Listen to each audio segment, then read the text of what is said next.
ये मेरी एक दिली तमन्ना है जी जी कि जब तक जिंदा हूँ कम्युनिटी सेंटर बना के जाऊंगा, दुनिया से बगैर बनाए नहीं जाऊंगा। तो इस समय में भी आपने लोगों की समस्याएं सुनी हैं? बिल्कुल सुनी है, सुनते आए हैं, सुनते रहेंगे। ये जनता मेरा परिवार है जी।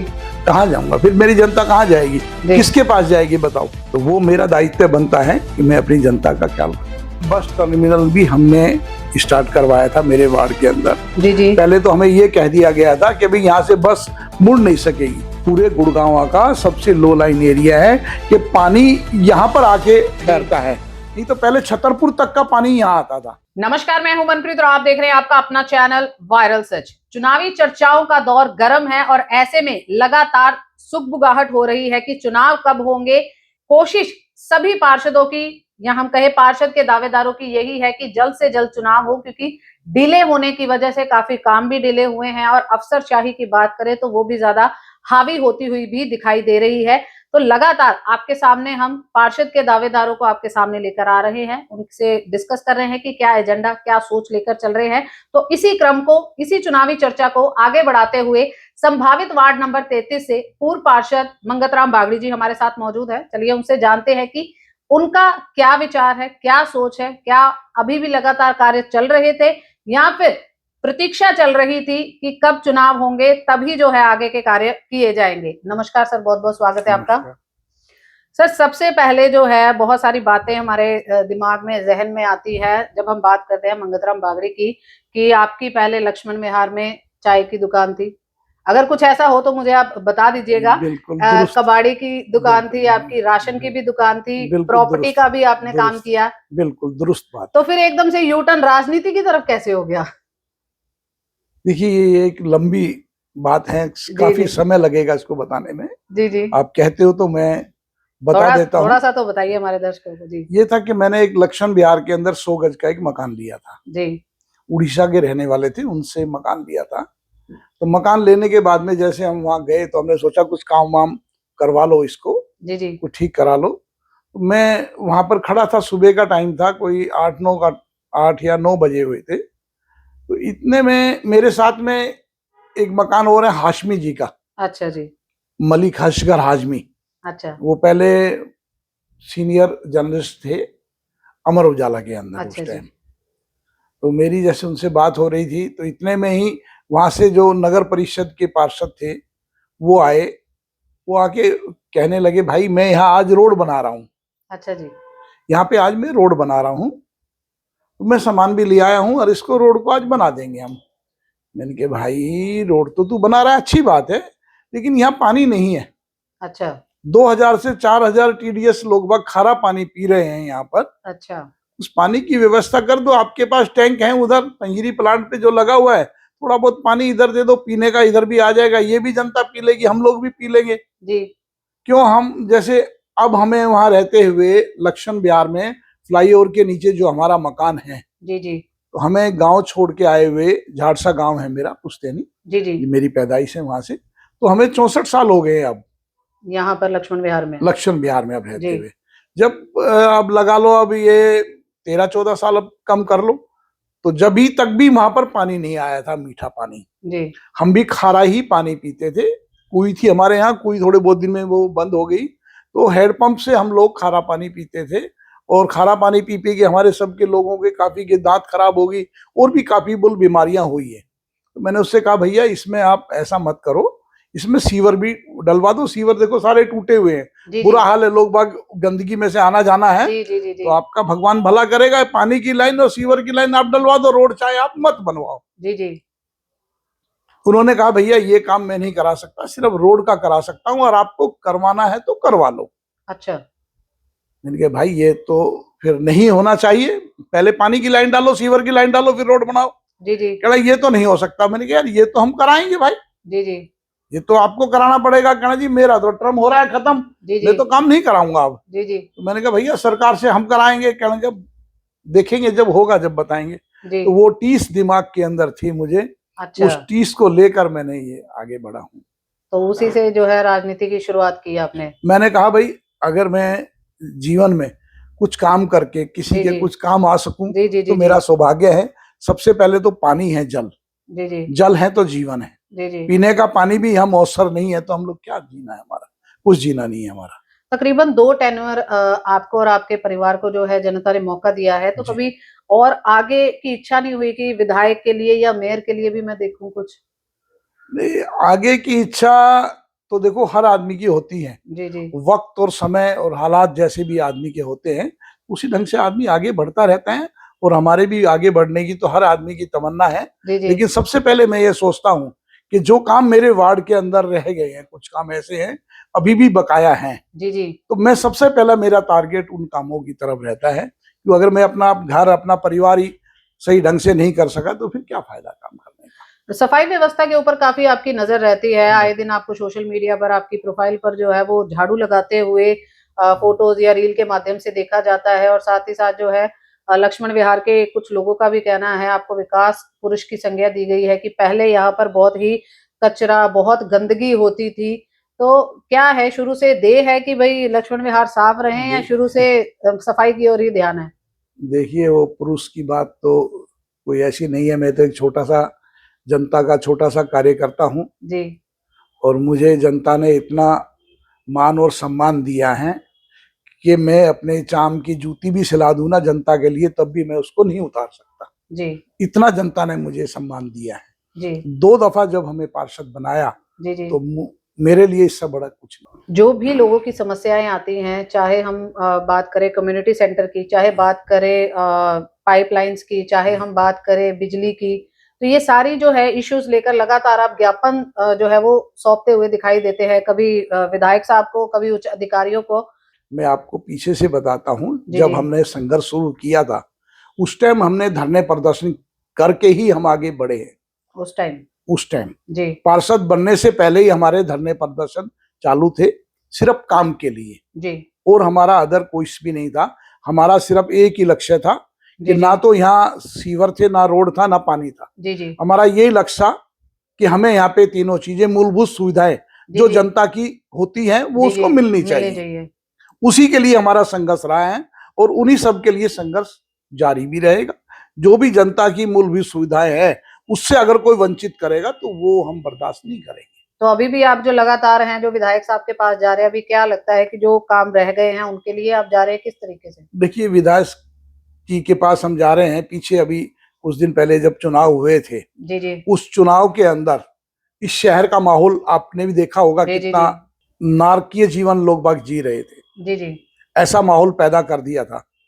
अब मैं तो ज्यादा संबंधित अधिकारियों को ही बोल सकता हूँ, जी। जी क्यों, सब कुछ उनके हाथ में होता है। जी। जी जी। चुनाव तो हो नहीं रहे थे तो। हाँ, तो चुनाव जब नहीं हुआ तो सब कुछ उनके हाथ में था, तो ये दायित्व उनका बनता है। जी जी। लेकिन हम अपने ऑफिस पे डट के बैठे रहे हैं, जी हमने डट के काम किया है। जी। हमारा टाइम भी खत्म हो गया। पुत्र वधू मेरी पार्षद थी, लेकिन वो भी ऑफिस पे आके बैठती थी, हम भी बैठते थे। काम हमने कभी भी अपना ऑफिस को बंद नहीं किया है। तो इस समय में भी आपने लोगों की समस्याएं सुनी हैं? बिल्कुल सुनी है, सुनते आए हैं, सुनते रहेंगे, और काम करते आए हैं, और काम कराएंगे। तो ऐसा नहीं आया दिमाग में कि अभी टेन्योर तो मतलब अभी अगले चुनाव जब होंगे तब दोबारा ऑफिस, क्योंकि अभी तो लोग जो है कार्यालय खोल ही रहे हैं दोबारा से। मेरी जनता मेरा परिवार है। जी कहाँ जाऊंगा फिर? मेरी जनता कहाँ जाएगी? जी। किसके पास जाएगी बताओ? जी। कहाँ जाएगी? तो वो मेरा दायित्व बनता है कि मैं अपनी जनता का ख्याल रखूं। आपका इकलौता ऐसा वार्ड है जिसमें रेलवे स्टेशन आता है, और गाड़ियों को लेकर, बस सेवा को लेकर जो है डीआरएम के पास भी आप काफी बार गए हैं, उच्च अधिकारियों के पास भी गए हैं कि यहाँ पर बस सेवा शुरू करवाई जाए, या फिर जो है रेलगाड़ियां जो है चलवाई जाए, क्योंकि लोगों को आने जाने में सुविधा हो। तो क्या लगता है कितनों के ऊपर काम हुआ है, या क्या ये प्रयास अभी भी जारी है? देखिए, कई गाड़ियां ऐसी थी जो गुड़गांव नहीं रुकती थी, जी उसके लिए भी हमने डीआरएम साहब को मांग पत्र दिया है। जी। जी कई गाड़ियां यहाँ रुकनी भी शुरू हो गई, लेकिन कुछ हमसे ज्यादा पद वाले आदमी थे, वो उसका श्रेय ले गए। जी। जी लेकिन पार्टी का काम था, लेना भी था जी। गाड़ी। उन्होंने ये भी कहा कि हमने रुकवाई है, लेकिन जी। उनको भी पता है गाड़ी की शुरुआत रुकवाने के लिए किसने शुरुआत की थी। जी जी। उनको भी पता है और हमें भी पता है। लेकिन जनता के लिए काम हुआ, उसमें श्रेय की कहीं कोई वो नहीं आती। फुट और ब्रिज के लिए भी हमने स्टार्ट किया था, वो भी हमने, हमारा प्रयास था जब हमने उसको स्टार्ट किया। टर्मिनल को लेकर भी कुछ हुआ था शायद, और कोविड में जो है वो काम में कुछ दिक्कत भी आ रही थी। बस टर्मिनल भी हमने स्टार्ट करवाया था मेरे वार्ड के अंदर। जी जी। पहले तो हमें ये कह दिया गया था कि भाई यहाँ से बस मुड़ नहीं सकेगी। अच्छा जब स्टार्टिंग में हमने बात किया तो उन्होंने मना कर दिया था। अच्छा मैंने कहा भाई बस को लेके चलो, जी बस देखो वहां मोड़ के देखो, मुड़ती है तो ठीक है, नहीं तो कुछ नहीं। जनता जी मेरे साथ थी, जी तो जनता ने लाके वहां पे उनको कहा भाई मोड़ो बस, तो बस मुड़ गई। वो कह रहे ठीक है जी हम चला देते हैं। अच्छा तो बस ये चालू हो गई थी, जो कि जिससे हमें हमें भी लक्ष्मण विहार को, अशोक विहार को और अपना सूरत नगर, राजिंदा पार्क, इन सब लोगों को बहुत फायदा हुआ था बस का। पर बीच में कोविड में कुछ कोविड दिक्कत के भी आए अंदर थे। देखिए, कोविड में तो काफी बसें वैसे भी बंद हो गई जी थी, जी जी ये भी बंद हो गई थी। बंद होने के बाद में जब कोविड थोड़ा ठीक हुआ, तो पूर्व जो विधायक थे हमारे सुधीर सिंगला जी, उससे हमने कहा, मैंने कहा जी ऐसे ऐसे बात है सुधीर जी, और ये बस बंद हो गई है, इसको चालू कराओ। तो दोबारा वो चालू भी हो गई बस। जल भराव को लेकर जो है काफी टारगेट लोगों का रहता है, आपके ऊपर भी और आपके वार्ड को लेकर भी, कि जल भराव की बहुत समस्या है। तो क्या कहना चाहेंगे कि अभी भी उसमें प्रॉब्लम कहाँ पर आ रही है, जल भराव जो है वो खत्म क्यों नहीं हो पा रहा? देखिए कोई ड्रेन नहीं है मेरे यहाँ, पूरे एरिया में, वार्ड में कोई ड्रेन नहीं है पानी की, जी जी बारिश का पानी वहां जाए। जी हमने प्रयास भी किया था ड्रेन बनाने का, टेंडर भी हुआ, लेकिन ठेकेदार ने वो गलत ढंग से ड्रेन बनाई, अच्छा तो हमने बीच में काम को रुकवा दिया, बंद कर दिया। जी पानी किधर जाना था उधर पानी नहीं जाता था, दूसरी तरफ पानी जाता था। अच्छा तो ड्रेन वो चालू भी नहीं हुई, बीच में अदम में ही वो ड्रेन छोड़ दिया गया। अब पानी की बात है, पानी जमा होता है तो रेलवे रोड का भी पानी अंदर जाता है जी लक्ष्मण विहार में। जी कास्को फैक्ट्री है, इतनी बड़ी फैक्ट्री है, इसका भी पानी वो लोग पीछे मोटर लगा के छोड़ देते हैं पानी सारा, वो भी जो लक्ष्मण लक्ष्मण विहार में जाता है। अच्छा फ्लाईओवर के ऊपर का पानी भी सारा लक्ष्मण विहार में जाता है, जी जी रोडों का पानी भी सारा लक्ष्मण विहार में। पहले भौगोलिक स्थिति कुछ ऐसी है या कैसे है? भौगोलिक स्थिति ऐसी है कि सबसे डाउन लो लाइन एरिया है ये, अच्छा पूरे गुड़गांव का सबसे लो लाइन एरिया है, कि पानी यहाँ पर आके ठहरता है। जी जी अब तो इधर उधर रास्ते बीच में से काफी काट दिए गए, नहीं तो पहले छतरपुर तक का पानी यहाँ आता था। अच्छा दिल्ली में जो छतरपुर है जी उसका जी पानी जी भी यहीं पर आता था। तो फ्लड हालत आया था कुछ यहाँ, जवाहरलाल जी आए थे अच्छा फ्लड के टाइम पे यहाँ, तो ये देखा गया कि सबसे लो लाइन एरिया यही पड़ता है हमारा, पूरा लक्ष्मण दौलताबाद के पास में, और ये लक्ष्मण विहार, सेक्टर 4 सब लो लाइन एरिया है, अच्छा पूरा सबसे डाउन एरिया है। तो इसका तो हल पानी क्या है? पानी ज्यादा जमा होने का, अब धीरे धीरे करके पानी जमा क्यों हो रहे हैं ज्यादा, पहले इतना नहीं होता था। पहले प्लाट पड़े थे, बड़े बड़े प्लाट खाली थे, झोड़ खाली था, जी जी वो सब धीरे धीरे करके सब बन गए। अब पानी कहाँ जाएगा, पानी सारा रोड पे आएगा। जी रोड पे आएगा तो हमने मांग करी, काफी दिन से मांग करते आ रहे हैं कि एसटीपी को बढ़ाइए। जी एसटीपी क्या होता है कि यहाँ से पानी, जब सीवर का पानी जाएगा, पानी ज्यादातर सीवर में होके ही जाता है, जी जी तो वहां पर पानी जमा होता है, वो बुस्ट करके आगे फेंकते हैं परली साइड में, जी वहां से उसको फिल्टर करके वो फिर आगे फेंकते हैं। तो पानी बहुत ज्यादा होता है जमा, मोटरें कम लगी हैं तो पानी इतना वो फेंक नहीं पाते। जी अब शायद मेरे को जीएमडी से पता लगा है, जी जी शायद मेरी बात भी हुई थी पीछे, 400 करोड़ से कुछ ज्यादा का काम यहाँ पर एसटीपी बड़ी बनने जा रही है, अच्छा जो कि आसपास के कई किलोमीटर के एरिया को वो लोग संभालेंगे और उस काम को करेंगे, जिससे उनको फायदा मिलेगा। तब कुछ जाके ज्यादा राहत हमें मिलेगी, निजात मिल जाएगी फिर जल भराव से। बिल्कुल मिलेगी।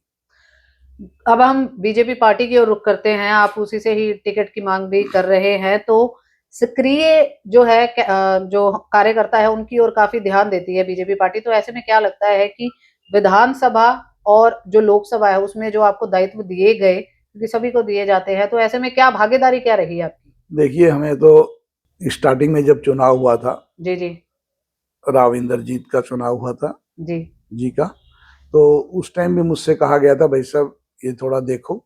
हमने प्रयास किया था, उनकी मीटिंग भी कराई थी अपने यहाँ पर, जी जी जी और मीटिंग कराने के बाद में हमने यही कहा था कि अब मेरे वार्ड के अंदर जितने भी बूथ हैं सब बूथों पे बीजेपी यहाँ से जिता के भेजेंगे। जी वो हमने जिता के भेजा।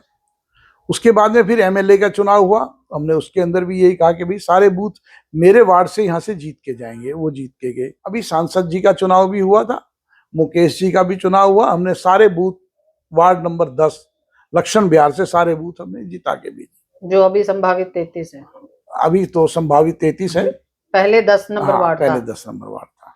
अभी भी क्या टीस रहती है मंगतराम बागड़ी के मन में कि भाई इतना कुछ हो रहा है, इतनी इंफॉर्मेशन है कि जो आगे होगा, बट एक कोई ऐसी चीज जिसको लेकर अभी भी दिमाग में है कि ये तो जरूर कराना है? देखिए सबसे पहले तो मेरा वार्ड मेरा परिवार है जी। मैंने इसको परिवार की तरह सींचा है, जिस तरह परिवार में लोग बाग काम करते हैं। अब तो लाइटें भी काफी ठीक हो गई, रोड भी काफी ठीक हो गए, सीवर का पानी भी बाहर, आपको शायद कहीं सीवर कोई ओवरफ्लो हो जाएगा तो बात अलग है, जी जी। लेकिन रोडों पे पानी नहीं है मेरे वार्ड के अंदर। कभी भी कोई भी आदमी जाके चेक करे, कोई ऐसी दिक्कत नहीं है। छोटी मोटी दिक्कतें आती रहती हैं, लेकिन एक मेरे को टीस सबसे बड़ी है कि कम्युनिटी सेंटर मेरे यहाँ नहीं बन पाया। अच्छा। लेकिन मेरी ये, अब आप कुछ भी लगा लीजिए, मेरी ये दिली तमन्ना है जी जी। कि जब तक जिंदा हूँ कम्युनिटी सेंटर बना के जाऊंगा, दुनिया से बगैर बनाए नहीं जाऊंगा। कम्युनिटी सेंटर में बिल्कुल बनाना है, कम्युनिटी सेंटर भी बनाना है, उसके अंदर छठ घाट भी बनाना है, उसके अंदर लाइब्रेरी भी बनानी है, उसके अंदर मैंने पार्किंग भी बनानी है। और मैं ये चाहता हूं, मेरी अपनी सोच ये है, मेरा अपना विजन ये है जी कि जो भी मिनी एक ऑफिस निगम का जी जी जी वहीं पर बने। जी। लोगों को जो 2-3-4 किलोमीटर का चक्कर काट के शहर में जाना पड़ता है, 34 जाना पड़ेगा तो 10 किलोमीटर का राउंड हो गया, 10-12 किलोमीटर का आना जाना पड़ता है। हर एक के पास साधन नहीं है, हर एक आदमी, क्यों, हमारी मीडियम आदमी है यहाँ पर, कोई इतने हाई क्लास आदमी तो यहाँ पे रहने वाले नहीं। जी जी। तो इसलिए मेरी अपनी सोच ये है कि ये सारी चीजें यहाँ बनाऊं और बननी चाहिए।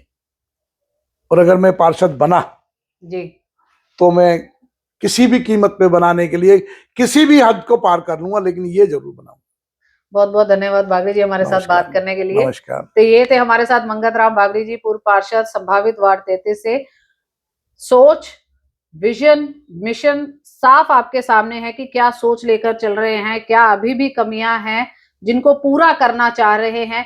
यही हमारा एक प्रयास है कि आपसे रूबरू करवाया जाए सभी उम्मीदवार को, सभी दावेदारों को, ताकि आप बेहतर निर्णय ले सके कि कौन सा सही है या कौन सा नहीं है आपके लिए। और कार्यशैली के ऊपर भी हम चर्चा करेंगे, और साथ में आप भी कमेंट बॉक्स के माध्यम से लिखें कि अभी वार्ड की क्या सिचुएशन है, क्या आपके ऊपर कहना चाहते हैं, या जो उम्मीदवार आ रहे हैं उनके बारे में आपके क्या विचार है, ताकि और बेहतर तरीके से जो है हम भी इस कार्यक्रम को प्रेजेंट कर सके या इस चुनावी चर्चा को और भी जो है बेहतर बना सके। इसी तरीके से हमारे साथ बने रहे और देखते रहे आपका अपना चैनल वायरल सच।